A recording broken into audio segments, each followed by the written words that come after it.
नमस्कार. परभणी न्यूजमध्ये आपलं स्वागत करतो. मी दिलीप बनकर. पाहूया आजच्या ठळक घडामोडी.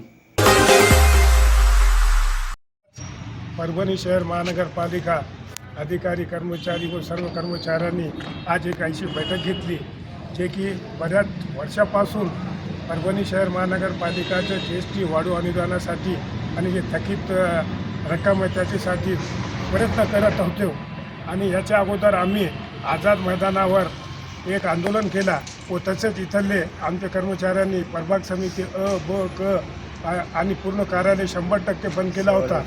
त्याच्यामुळे शासनाने एक GR काढला होता आणि ते गठीत समिती केली होती की तुम्ही याचं 30 दिवसाच्या आत अहवाल सादर करा.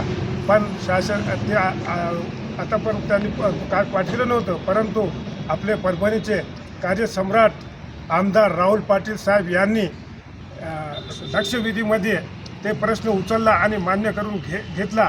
तर त्यांचा अभिनंदन करण्याकरिता आज ही बैठक घेतली आणि आम्ही सगळ्या कर्मचाऱ्यांतर्फे आमदार राहुल पाटील साहेबाचं अभिनंदन करतो. व तसेच या कामासाठी ज्याने आम्हाला मदत केली, प्रताप भैया, अक्षय देशमुख व पालकमंत्री मॅडम आणि सर्वच त्यांचा आम्ही आज आभार व्यक्त केलं.